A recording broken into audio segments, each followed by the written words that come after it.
All right, folks, here we go again. We're talking about Afghanistan stuff. I am blown away at how much the far left continues to demonstrate their radical incompetence in the way they continue to handle things while they're in power.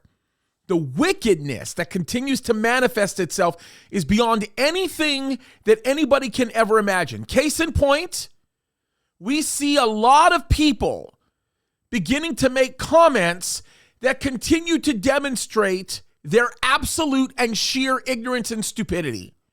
Here we go. We've got a member party of the Labour Party, a member of the parliament, who is actually saying, this is no joke, I'm not kidding, who's actually saying that there should be reparations to be paid to Taliban-controlled Afghanistan. I'm not kidding you. This is a member of the British Parliament who is actually saying this.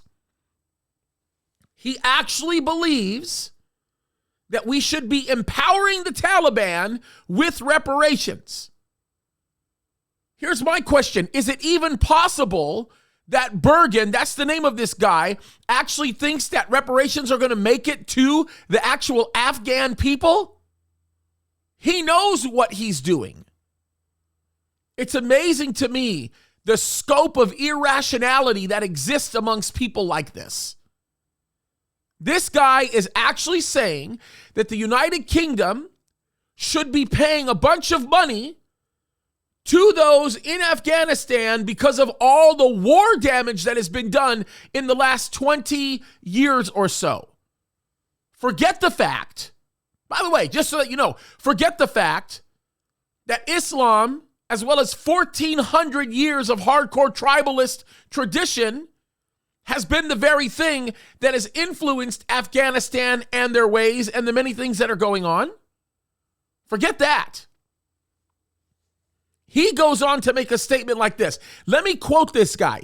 He says, the crisis in Afghanistan is the result of 20 years of disastrous military intervention, just as in Iraq and Libya, backing U.S.-led invasions led to a huge loss of life.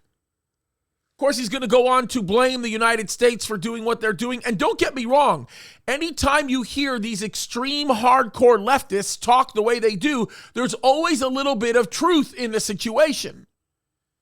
Much of what happened when we went into Afghanistan should probably not have happened because we didn't learn the lessons from observing history. I agree. But do we make things worse by giving the Taliban money in the name of war reparations? This is absolutely insane. People don't get this about the Taliban.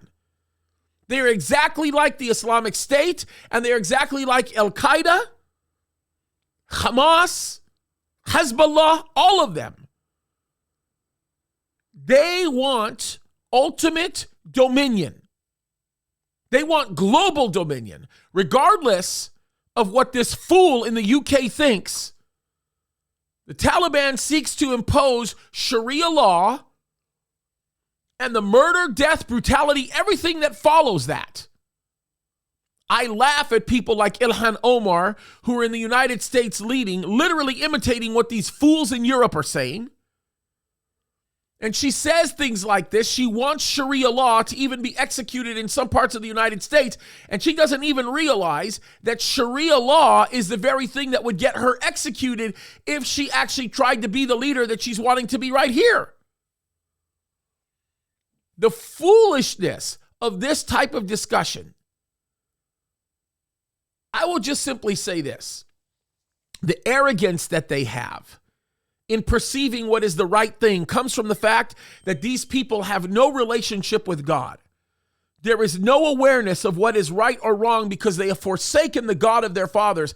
And by the way, I want you to understand that all of this is going to go into play here in the last days. We've told you this. The instability that's going on right now in Afghanistan is going to lead to a whole lot of destabilization, not just in that region, but all over the world, and it is going to open up the door for the globalist mindset. The powers that be, the desire, the bloodlust for the New World Order, all of that is coming. Why? Because that must come in order for there to be a final Antichrist who will pull the wool over the eyes of the whole world before setting himself up in the temple and demanding to be worshiped. We are seeing this happen. It's manifesting in front of us. And there are these self-righteous people. They claim they know so much that they're better than everybody else, that they have a better understanding of things. I would like to take this guy in parliament and I would like to stick him in downtown Kabul and see if we should be giving reparations to the Taliban. I think he would change his mind if he got a taste or a dose of reality. Folks, the ground is being set. We are watching the beginnings of everything that needs to take place for Ezekiel 38 and 39 to happen, which will happen after the rapture, and for the Antichrist to be revealed, which of course will happen after the rapture.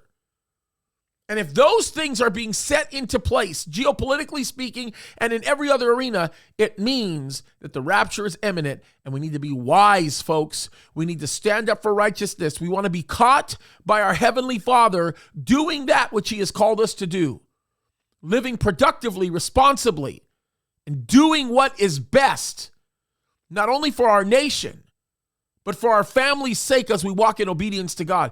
Guys, it's time to swing harder than we ever have before. It's time to take a stand for righteousness and to open up our eyes because Jesus is coming soon. We are running out of time. It's time to wake up. God bless you guys.